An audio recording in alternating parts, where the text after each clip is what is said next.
Let me show you how I painted this anime portrait with gouache. The character is Ian, the protagonist from my comic Big Bad Wolf.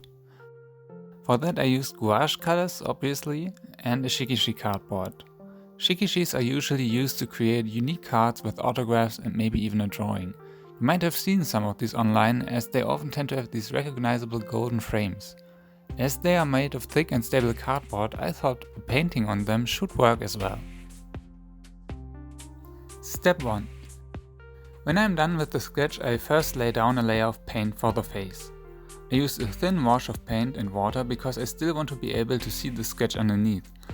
Gouache colors are quite opaque, so it's easy to cover up your sketch and lose orientation when you use the colors directly out of the tube. I use mixtures of Naples Yellow Reddish and Burnt Sienna for the skin tone, and when the first coat of color has dried down, I build up layers with thicker paint.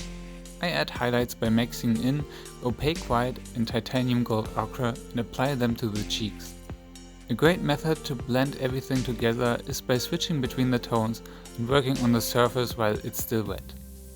This probably is the most challenging part, as you have to work very carefully, quickly, and also keep the consistency of your paint in mind to achieve a smooth transition between your tones. The thicker the layer of paint gets, the easier it is for the bristles of your brush to dig holes in your painting when you try to apply another layer of paint. What I mean by holes are those areas where the cardboard shines through your layers of paint because the colors was pushed away or lifted off. That is why I use a flat brush for a lot of the bigger areas and a round brush for the thin lines and more delicate details. A synthetic round brush with its pointy tip usually is more likely to dig into your paint layers. Round brushes with natural bristles can prevent that as they are softer, but for my purposes I figured a flat synthetic brush is just as fine. Step 2. For the eyes I use a cadmium red mixed with Madder Lake Deep to achieve a dark red. Again, I start with a thinner layer and then add some white to the mixture to create the opaque highlight tone. That color gets right on the lower middle part of the pupils. For the shirt, I also use the same dark red mixture from before again. One of the benefits of gouache is that you can always overpaint and fix stuff, so I tend to jump between the topics I am painting, from skin to hair to other details. What I keep an eye on is the values of my painting. If you paint with a lighter color on a darker tone, they mix together to a degree and get muddy. Same goes for a darker color on white paint. Step 3. I paint the hair with a mixture of white, titanium gold ochre, burnt sienna and a bit of black. This is just a light coating, and I also roughly add some shadows with the same mixture that just contains less white paint. This helps me to get an idea about the light situation and the color palette that I want to use for the blonde part of the hair. Every once in a while I also like to work with different mediums like pencils or fine liner, especially when it would be a bit too risky to add more gouache, possibly reactivating the layers of paint underneath by that. I recommend using older or disposable fine liners though, as they can get damaged when the gouache clogs their tip. Anyway, they offer a nice shortcut with really delicate stuff like thin outlines, lashes and smaller shadows. Combining gouache with colored pencils also helps to safely add deeper tones, because with gouache you often think you have mixed a matching tone, but then it looks a bit darker or a bit lighter when it dries down. Step 4. I continue painting the hair with a round brush. With a synthetic round brush it can be quite difficult to work on larger areas that should turn out smooth, like the skin for example. But with the hair we have more possibilities to hide any irregularities and disguising it as textures, as the strands of hair provide plenty of options. With the sketch I already divided the hair into smaller parts. I created a lot of lines and shapes that now help me with where to add shadows and highlights without worrying too much about the smoothness. When using opaque paint it is up to you how much you want to stick to your sketch. Often I only roughly stay in line with the initial sketch and change details and shapes where I think it would fit.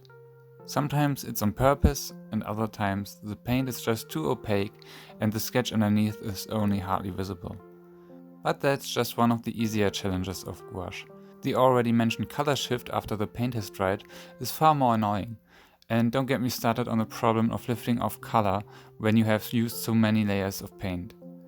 I have heard adding acrylic mediums to your paint should help, but I also sometimes use fixative spray. That makes the color a bit shiny, but at least it keeps it in place. How easy it is to lift off color also depends on the surface you are painting on. If the surface isn't absorbent enough, the colors might not stick as well. Previously I had no experience with painting on Shikishis, but compared to other cardboard, this one works quite well.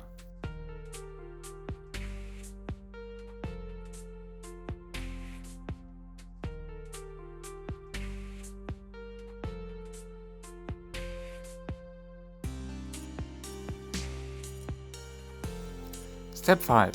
For the wet clothes I use the flat brush again, as it's a larger area and I want it to be an even coat of color.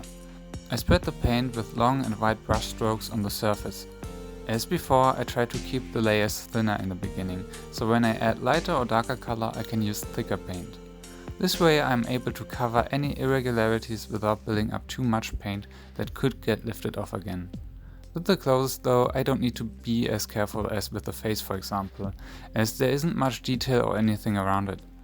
There are 2 strings attached that come out of the hood, but those I paint afterwards on top of the red color. And when you do paintings like this, I recommend to keep an eye on stuff like that. Different areas require different textures and different attention to detail. Sometimes you can paint small details and highlights on top, and just like those 2 strings, so you won't need to paint around an area and leave it out. A starry sky, for example, is easier done with splatters of white paint on top rather than leaving every single star blank. But sometimes those details are bigger and you need to see the sketch, and then it's helpful to paint around your lines. In the beginning it can be difficult to judge what to overpaint and what to leave out for later. Unlike watercolor, you don't have to stick to the additive light to dark rule when working with gouache. You can either paint dark and light objects on top, which makes the approach of a painting a bit more comparable to oils and acrylics. Step 6. For the background I used a mixture of opaque white and just a little bit of titanium gold ochre and black to create an ivory-like color.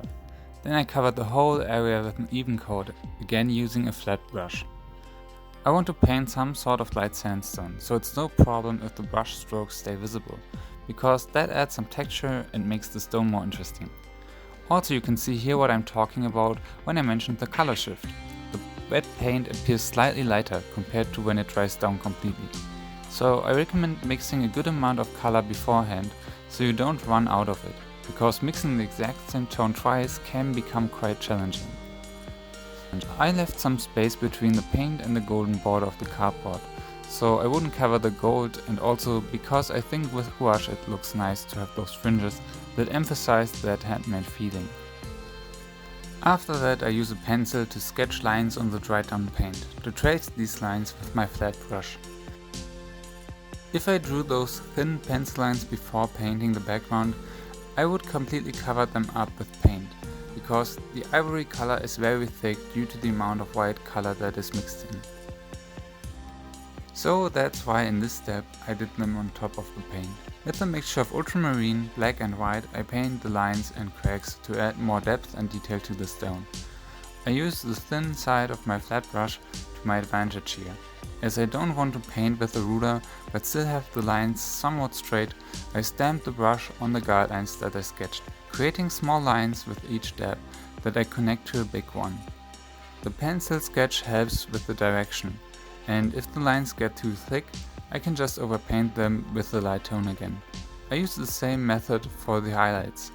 I draw thin lines of white paint parallel to the dark ones to give them dimension.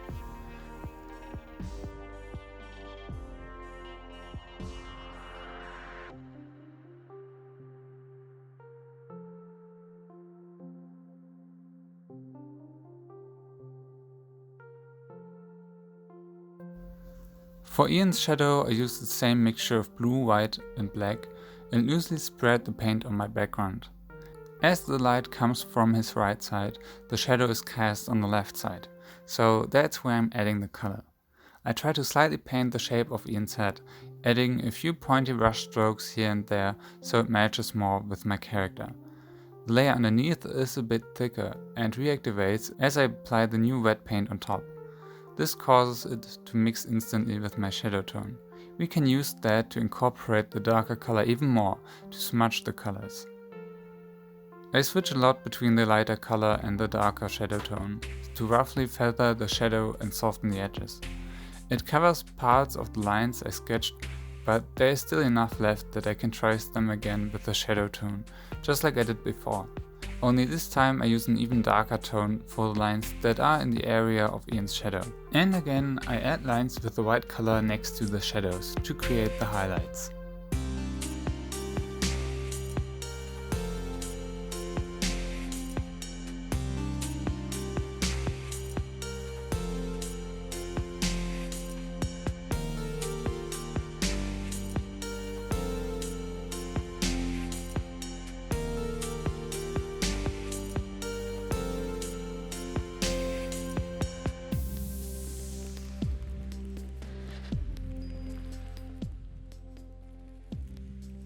Step 7.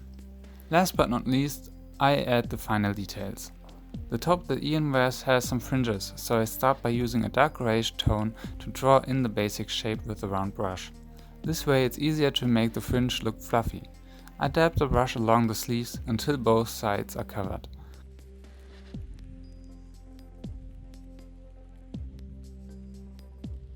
Then I use titanium white to paint on top. If I had used the white directly without the darker underpainting, it would be hard to outline every single fringe, so this way is kind of a shortcut. Another benefit is that we don't have to stick 100% to the grey shape we created before. I can freely paint the highlights on top, making the fringe appear more random and natural. And that's it. We could go even more into details now. Maybe elaborate the hair to deepen the shadows. I used a bit of colored pencils here and there to polish the lines, for example, around the face and lashes and the hoodie. I think it works well for this sort of flat anime style. But it's a bit like digital art, where you have to figure out when to stop for yourself. Gouache isn't the easiest medium, but it can be a lot of fun. If you want to know more about Ian, check out my Etsy shop or the comic Big Bad Wolf on Webtoons. Thank you very much for watching, and I hope to see you next time.